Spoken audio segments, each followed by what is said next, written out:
doesn't get dragged out until he's getting paid, what, like $25,000? Yeah. That was also an amazing critique of like, yes, you are a normal person, but for how much money? How much money does it take for you to engage in murder?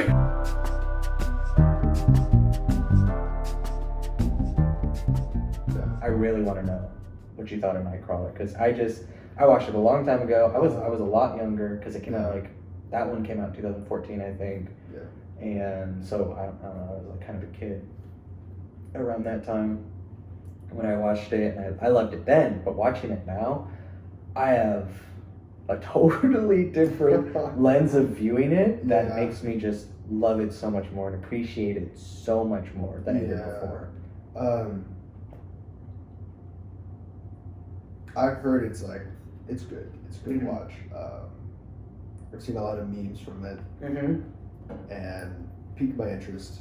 It was not at all what I thought it was. Really? But I liked it much more than I thought it was. Very interesting. What did you think it was? I thought it was going to be like really similar to like Joker, because it's like often compared. Oh, interesting. It was going to be like Joker or like Yeah. Taxi Driver. Yeah. But it's not. I see the worth of the comparison, but yeah, it is nothing No, it's like those movies. like I thought that. Well, just seeing that Lou is, he's not a loser, you know? Yeah. He's not. He's not at all. super smart. Yep. And that's why I hesitate putting him in the literally me categories, because I don't think he's super relatable. Now, is he a Sigma male? Of course. Yeah. Of course he is. He's got the grind set more than any other character. No, but he's so grindy. And I feel like that's what's so different from other literally me characters. Yes. Exactly. Who are just like sad and depressed and want to be a hero more than like write their own story. Like there's some elements that Lou does. Yes. But no, he is grinding the whole movie. Yeah. I love this at the beginning of the movie when he's trying to sell the stolen supplies to the contractor. He kills a security guard? Yeah. And I thought that was just like the beginning of like who he, like, is that the only person he like physically kills?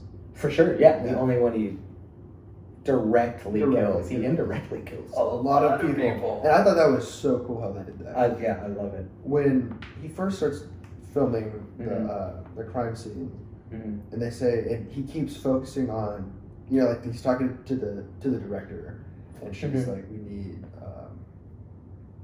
and she's describing what she wants in the footage, and he keeps saying some blood. Yeah. So you want blood? That was so and she's awkward. like, well, no, more like this. And he's like, well, that's so blood. Yeah. And I was thinking he was gonna start just killing people and just faking it. Yeah. Faking a crime scene. Yeah. And just like filming that to get like the perfect shot. Yeah. But what he actually does, I feel, is so much better. Yep. How he gets to the crime scenes early, and he just like, especially that one, the car accident one. Yes. He gets there and he moves the body into into better lighting, and then films it. That scene. Oh my gosh, that was a scene. I already knew it was going to be a great movie, but then that scene came on, and I was like, "This is like real bad." And if he doesn't care about that, like what? Yeah, that was weird. That was awesome.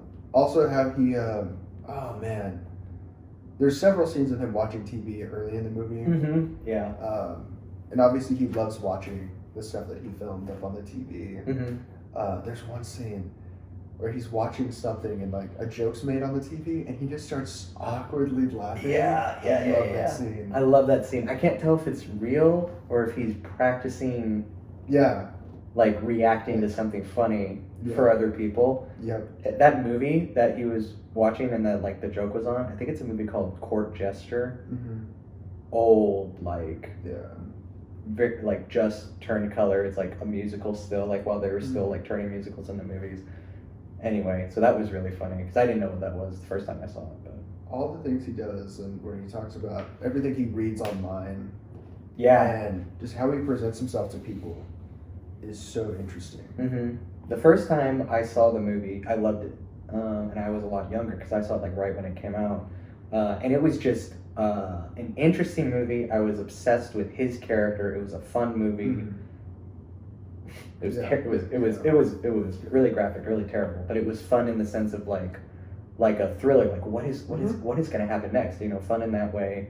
It was super intense, and so I loved it for all those reasons. All the performances are really good, really good. And it was mostly just about his performance that I was like super hooked on the first time I saw it. But watching it this morning, I watched it this morning to refresh. Yeah, almost 10 years later.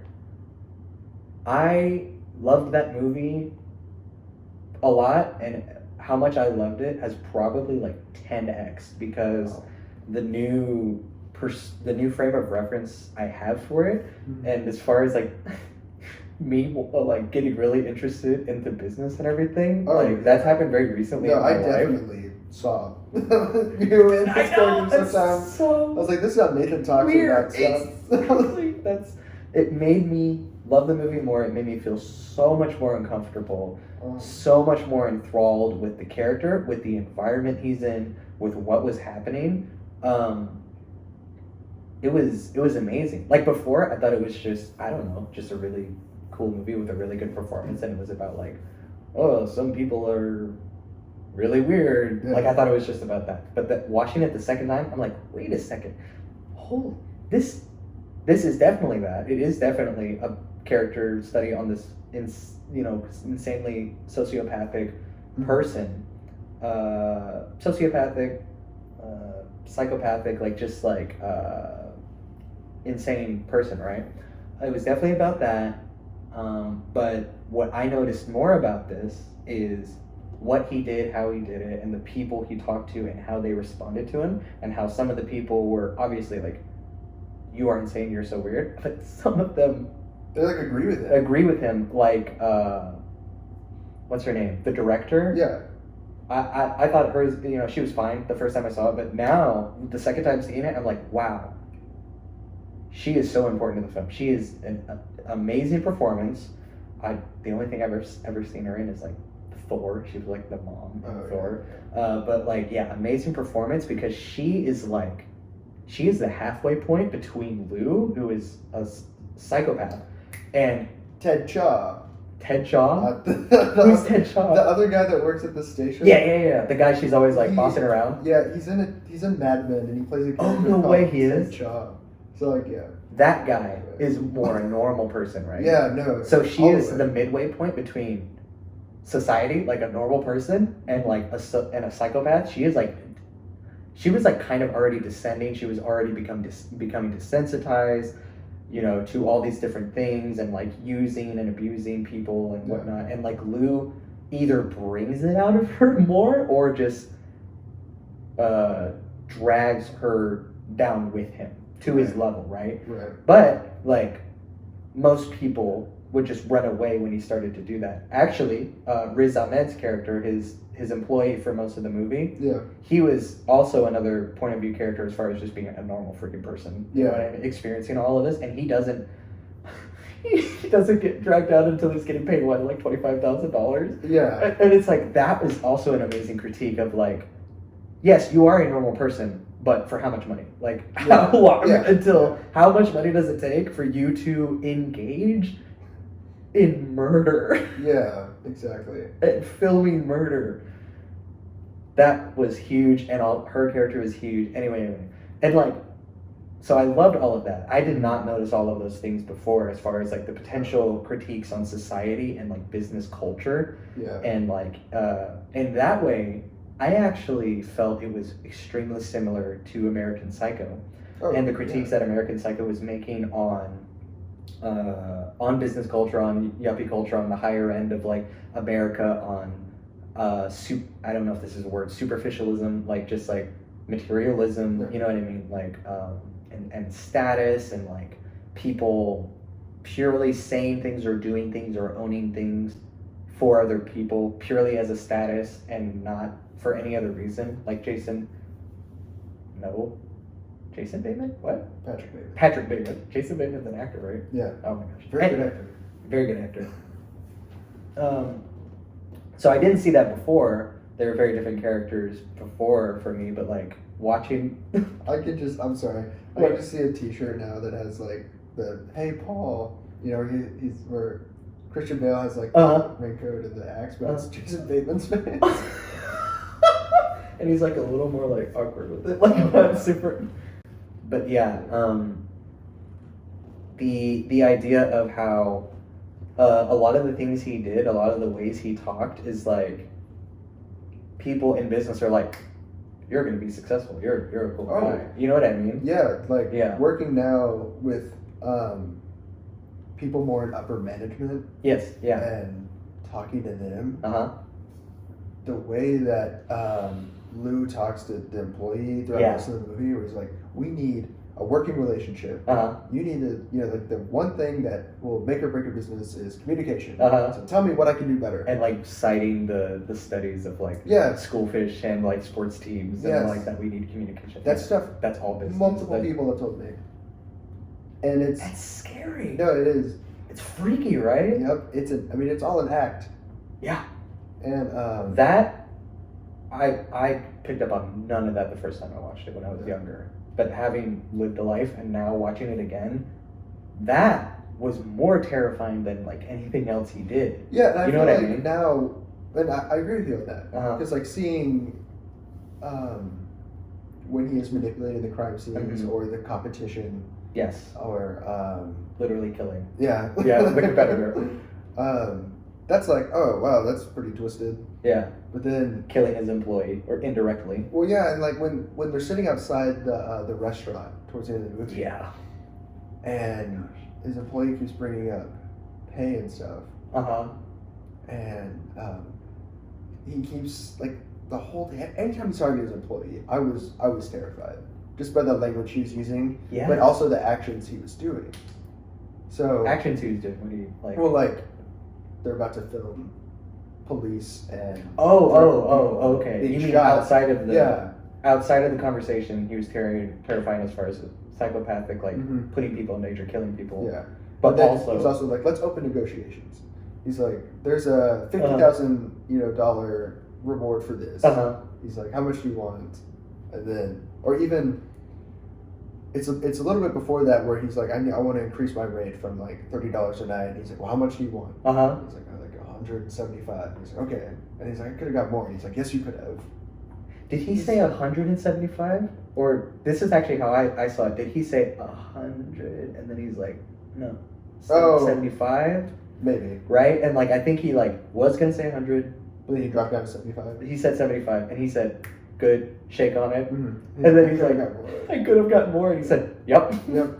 No, just the way that Jake Gyllenhaal delivers all of his lines is just terrifying. That's the constant. It got even better. Like the performance was amazing. First time I saw it, like amazing. It was the whole thing to me. It was the whole movie. I was obsessed. But then the second time, everything I realized this time and everything I've learned in life only made that performance more chilling, more distractingly engaging, and more like terrifying. Like I had already seen the movie. Yeah. I knew everything that was gonna happen. But the fact that like the way he was talking was like even more, it had a new angle to me, like made every scene feel even more unpredictable, even though I've already seen it. I wish I had seen it this time. Like I wish I had seen it for the first time this morning. Yeah. It would have been a totally different experience watching that movie. And I think the movie does everything right. There's nothing in the movie I didn't like. Absolutely. There's nothing extreme. Like with those kind of movies, at the end, there could have been something way more extreme that happened. Yes. I wouldn't have liked that. Like kind of the climax of the movie, or like I feel like it gets very close by having the employee get shot. Yes. But I feel like that's perfect. Yeah. It felt so real. Yeah. Like I maybe that's kind of what you're getting at, that like it never got too ridiculous. Like that's my one critique in Taxi Driver, is I think the ending. I haven't seen it, but I'm not going to spoil anything. Yeah. I think the ending is too big, too unrealistic. Mm-hmm. But maybe it's supposed to be. Maybe it's an unreliable narrator. I don't know. Yeah. Regardless of how I guess it's like all from like the place of your perception, like how realistic it is, right? Like maybe someone who lived in a more violent place growing up would say it's like, no, that's very realistic. Regardless of bringing up all those different perspectives into when you're watching it, I think as far as I'm concerned and what I care about, like film, like directors in particular, since they're orchestrating a lot of it, but also just like filmmakers in general, usually I think it's kind of their job to make it as, if they care about this, widely understood and widely accessible as possible. You know what I mean? So like the fact that it did feel a little over the top to you, like that's as valid as something to say as someone saying, no, that felt 100% realistic to me. It's like people coming from different places, right? But basically all I'm saying is, what am I trying to say? I don't know. I just think the way the ending of the event that happens in Taxi Driver, the way it's portrayed at the end. Yeah. The way that it's portrayed. That's all I can say. Without spoiling anything. Oh, okay. But the way it's portrayed, I feel like it's not realistic. Yeah. But it could also be an unreliable narrator, like in Joker. Oh, I got you. Yeah. But I feel Or like American Psycho. American Psycho. I feel like Nightcrawler was just perfect. And the way it ended, interesting. The detective at the end, where she's like, yeah, she knows exactly what he did. She's 100% right. Absolutely. But he's obviously not gonna. He's agreeing with her, or even oh man, a really big turning point was when the director's assistant was talking about how it wasn't actually a family that was shot in the horror house. It was a drug deal, or like a drug shot, or whatever. And she's like, it had a connection to a drug cartel as opposed to just being an innocent family. Domestic violence, or like impoverished people killing wealthy people. Like that was the story they were running with. He found the truth, and she's like, no, that's the story. Yeah, that's what's giving us. That's what's selling her. Yeah. And she, in that moment, she's manipulating just as much as Lou is. Exactly. And I felt like that was really strong. And then the fact that he just leaves the police station and he creates his whole company, right? Yep. He's got multiple employees, 2 vans. Like, he's not done. No, he's just getting started. Yeah. Oh my gosh, I love this movie so much. I loved it before, and I love it so much more now. To kind of piggyback off of what you were saying as far as like the comparisons to Taxi Driver and American Psycho, and the idea of the unreliable narrator, I didn't realize about this movie, but you're totally right that like this movie just kind of feels like a sequence of events that happened, the end. Like, you know what I mean? There's not a lot of ambiguity about like what happens, even though things happen off screen. It's like, it just feels like it happened, or like it's implied that it happened. You know what I mean? Like as far as like him forcing her to sleep with him and like, all that stuff, like that happened. Like this movie just felt not like a documentary, but like it just, everything that happened was actually happened. Like there was no ambiguity, and like everything that happened just felt so internally consistent and just felt like real enough where it's like this.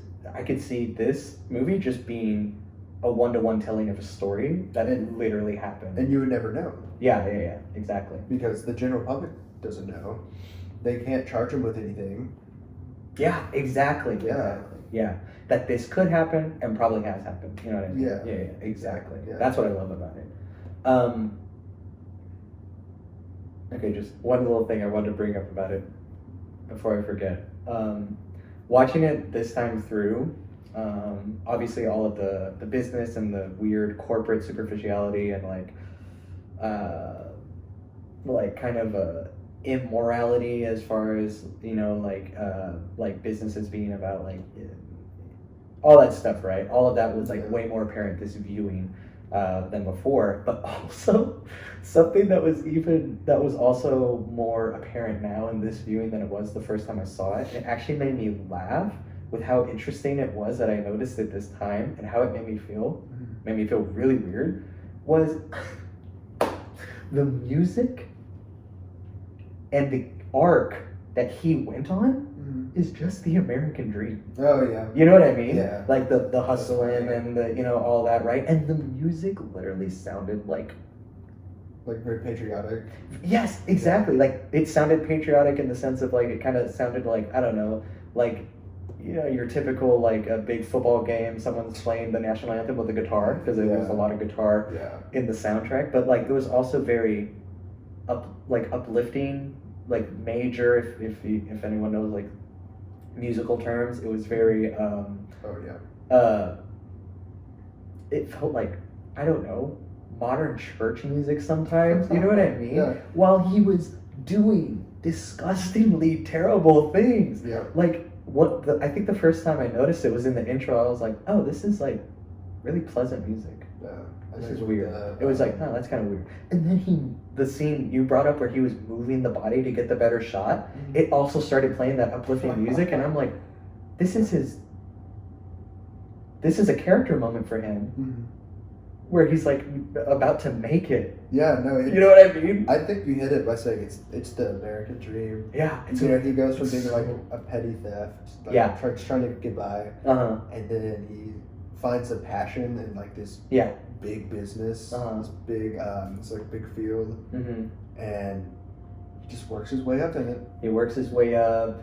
He obviously like backstabs and steps over people, literally kills people, which is typically what happens. Like, you know, it probably does happen a lot, but like the uplifting music side of it made me realize that like, oh, take out all of the violence and the forcing people to have sex with them and tampering and all of that. Like, this is literally just an American dream success story, and they're like scoring it like it's that way. The only time the scoring felt like it was actually like Thriller or like, you know, like American Psycho, like anything where it was like, this is, you know, it was like kind of the climax of the movie where he stages the police to come find the two guys, the shootout starts, all of that. It was very intense music. It was very, you know, chilling. But everything else was so uplifting the whole time. Yeah. That juxtaposition like really hit me this time watching it, and it was amazing. You feel good for him that he's like finally beating out like the competition. Yeah, like that's exactly what it's portraying, and that's what made me realize it. Like, obviously on the one hand, you do feel good as far as like the way the movie is steering, like that's what it's trying to do, to make that critique on American dream and American culture and business and like bottom line and like using people to give it where you want to be and stepping over people. But it also was a really nice juxtaposition or dissonance to make me feel even more terrified of him. Yeah. You know what I mean? It's, you know, like the idea of like the villain like drinking a glass of milk, like something so pure. You know what I mean? Like that. I never realized that before, but there's a lot of movies that do that. You know what I mean? To like visually representation of like consuming purity or whatever, like really demonic, weird stuff, right? And like that had a similar effect of like this church music, this like evangelical, like American Christian church music, and he's like this bloody person, and he's moving him around like a ragdoll and like filming it, and it's like it's like his breakthrough, and he's like really happy he's got it over his head. Yeah, that's so funny, dude. It's so funny. That was so it was amazing.